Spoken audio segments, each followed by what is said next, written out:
Welcome guys to Inken DIY PH. Mayroon tayong bagong unit, Fabriano window type, 1 horsepower inverter aircon. Ito yung ikakabit natin guys na bagong unit.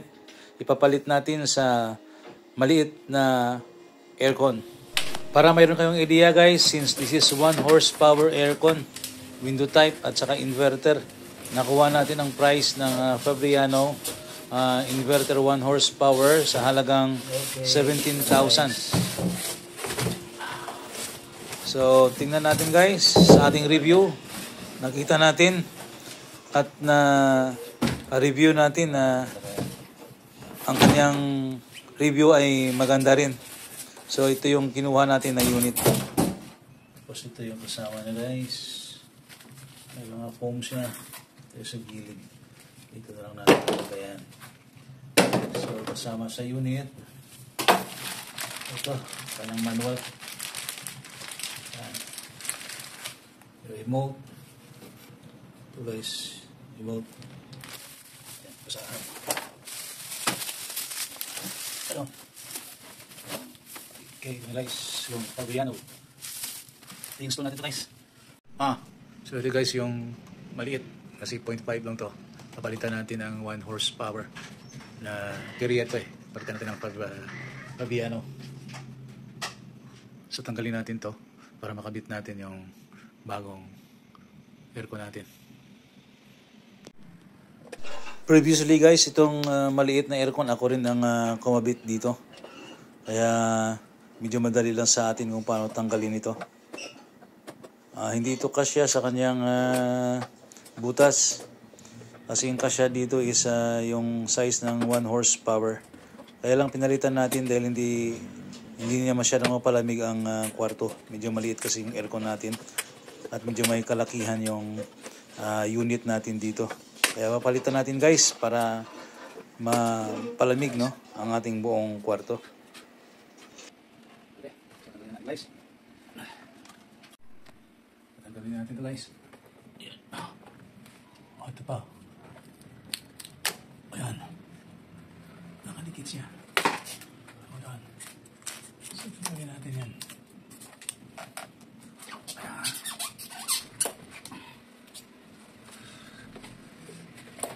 Ayan.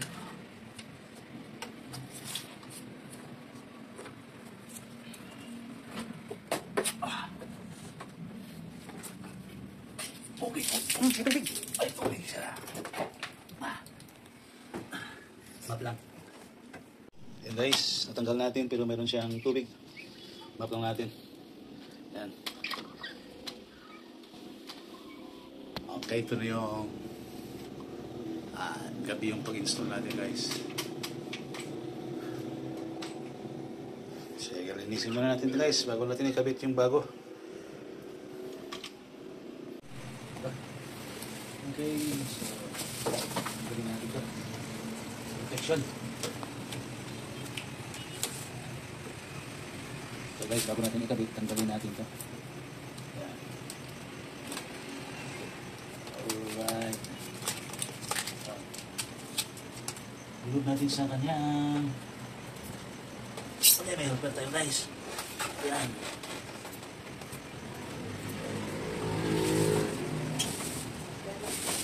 Okay.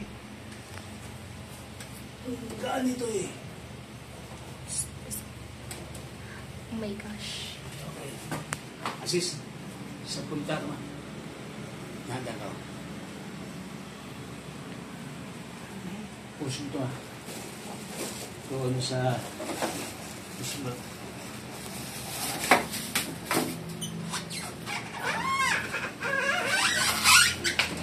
Okay.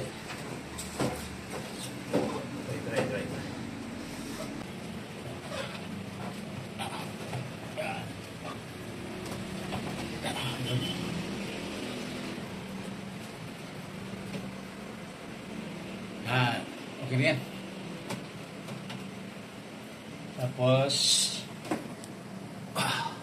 tanggalin natin ito guys.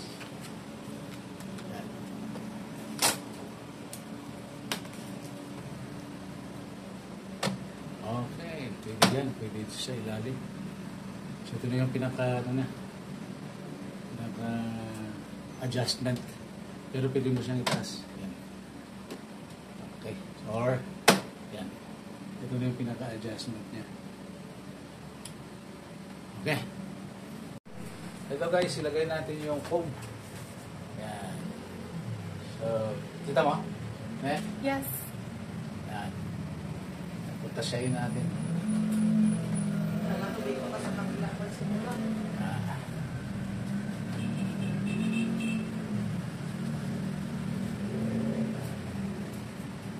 Tapos, ito. Cut natin ito guys. Yan.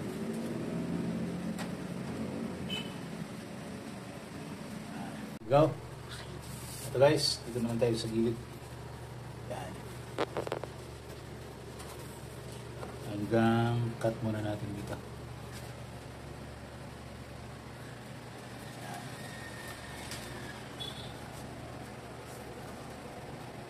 Kasama sa package guys yung foam na kinabit natin.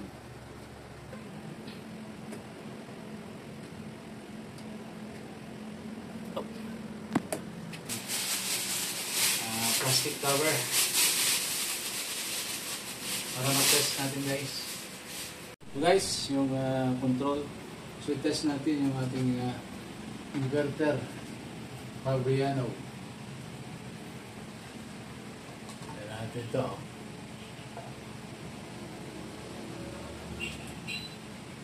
Ayan guys, nakasaksak na yan. Okay, so iwan natin guys. Ito yung pwedeng manual guys, pwedeng control. Ito, so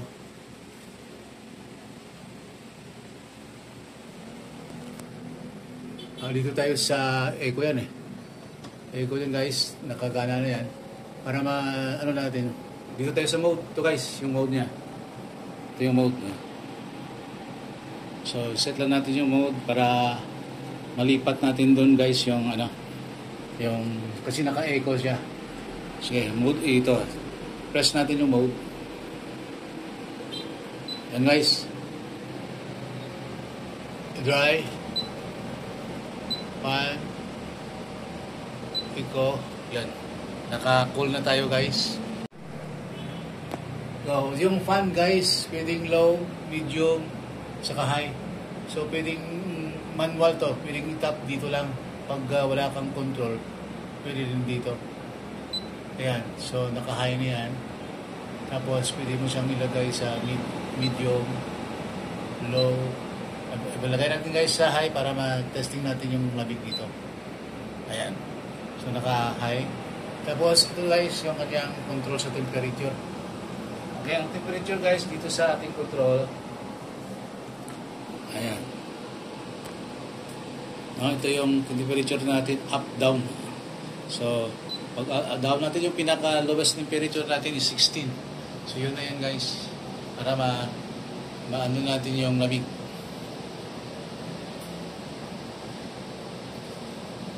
Saka high natin guys, high. High natin.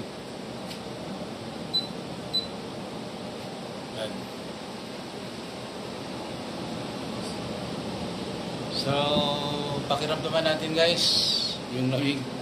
Yun guys, nararamdaman na natin ang lamig ng ating Fabriano inverter 1 horsepower window type aircon.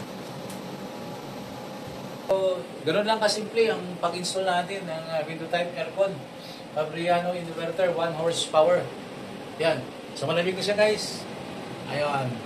So makita natin may ano kasi dito guys may delay time din ito.